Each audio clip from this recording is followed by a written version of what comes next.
question that everybody loves to ask, but nobody loves to answer is, why are we sick?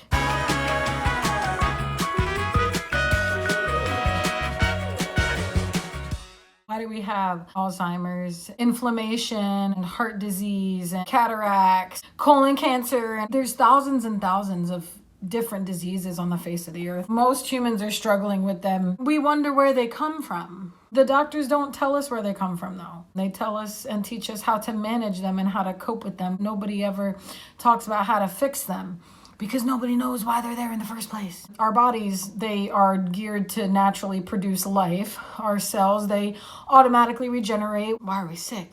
If we take a look at things like lifestyle medicine, how our body has been in dis-ease for so long, and then we can actually have a conversation about disease reversal. The body isn't just going to walk around and have disease for no apparent reason. There's going to be something that's put into our body that gives us these ailments in the first place. The only legitimate thing that I could think about that we do consistently as humans is eat. That's something we do 3 to 6 times a day. What are we eating? How does it affect our body? What does food scientifically and cellularly do to our body? Like saturated fats and high salt and sugar. Saturated fats are like a coating on our arteries, and it gets into our bloodstream. It attaches to the proteins in our body, which get stuck, and then they cause a buildup of plaque. If we don't brush our teeth every day and get the plaque off of our teeth, what's going to happen to our teeth? They're going to rot and fall out of our face eventually. We're going to get gingivitis, gum inflammation, things of that nature. We're not really able to brush our arteries. Like, we don't have a toothbrush that goes in there. As far as cleaning our arteries out and brushing out all the gunk that we've been backing up in it, how do we do that?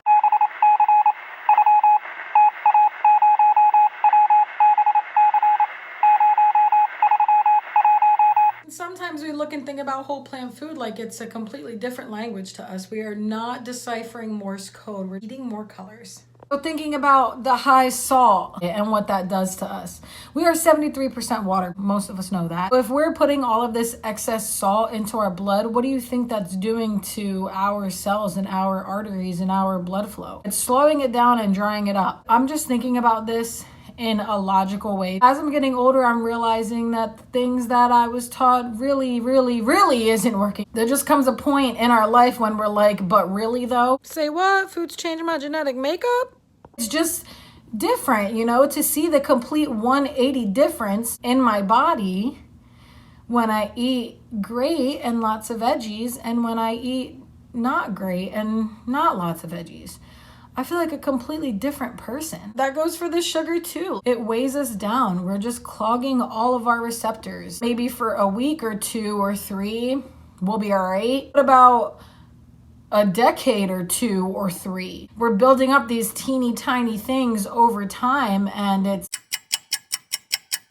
literally destroying us.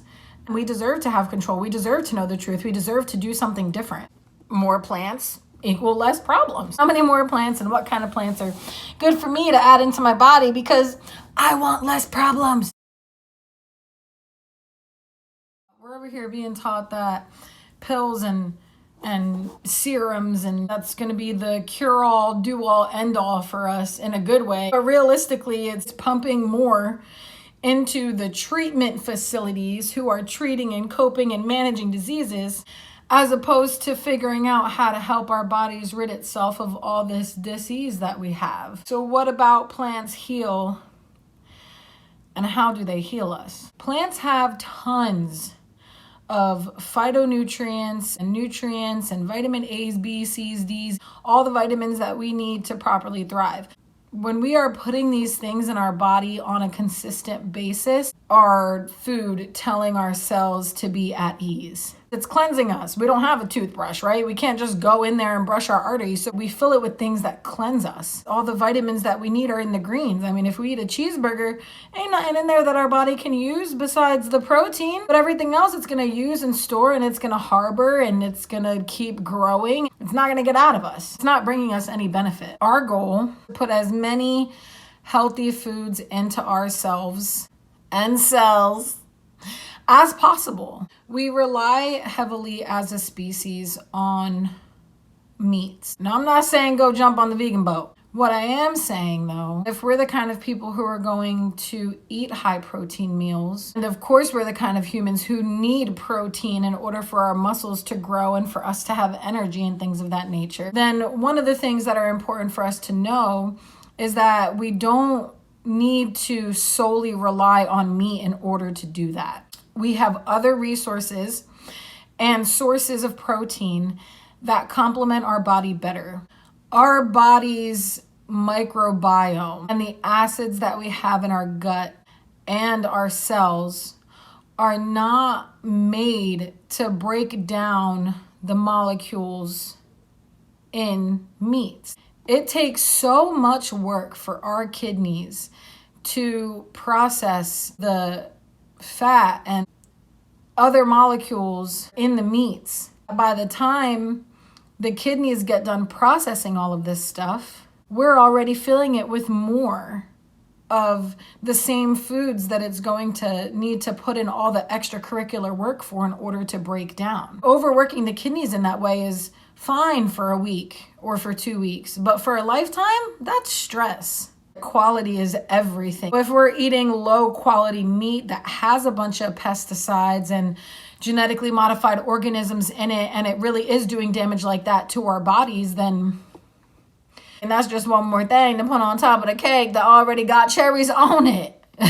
But instead of eating meat 3 times a day, replace some of the meats with better sources of protein that actually complement our body, help our body thrive, can actually clean out our cells, our arteries, and our blood. Things like nuts and seeds, sunflower seeds, pumpkin seeds, almonds, walnuts, pecan, you name it, there's a nut for it. That also includes whole grains though, whole foods as a whole. Oats, rice, barley, quinoa, grains like that. Chia seeds has 5 times the calcium of a glass of milk.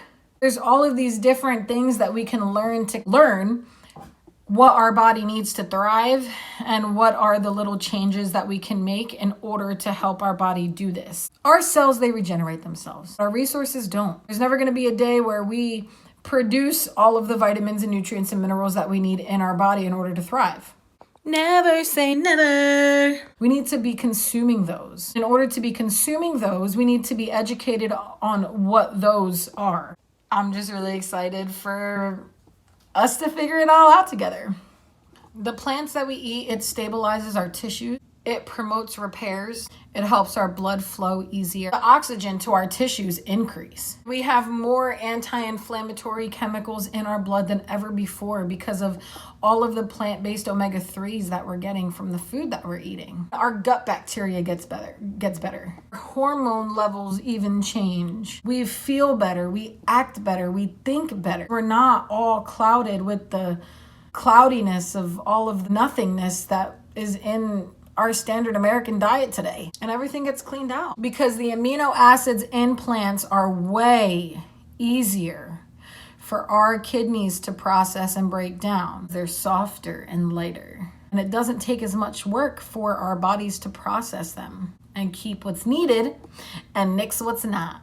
There was a couple questions about upping fiber and what foods can help us do that. And believe it or not, some of the most high fiber foods also have the most protein. One of them being beans.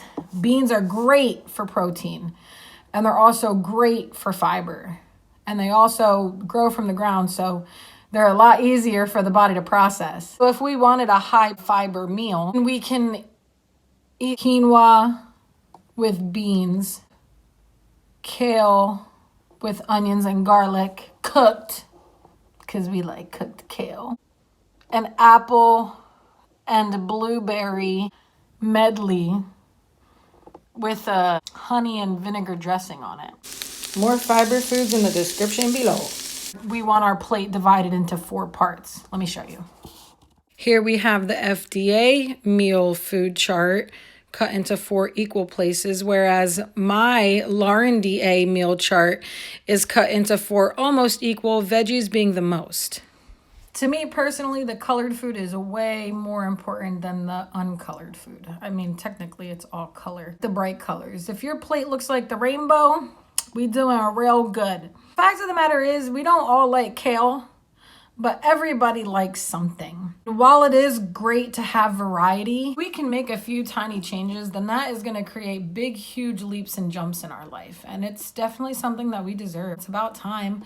We want to raise our kids a certain way. We want them to have certain morals and values. And when it comes to the thing that we put in our body multiple times a day, every single day, and it's our sustenance for life and living and breathing, we probably want to be doing it. As far as what our cells can handle, I just want to be logical about this whole thing. If it's not good, then it's probably not going to treat you good. If it is good, then it's probably going to make you feel good. No matter what your story is, please comment down below some of the things that you would like to be learning. The knowledge goes deep, and everything we covered so far is the tip of the iceberg. Add some of you to the comments so I can help gear my channel to better suit your needs. The reason why food is better than medication is because medication is not meant or created to heal forever. It's meant to treat for now. When we're putting the right foods into our bodies, then we don't need the medication anymore.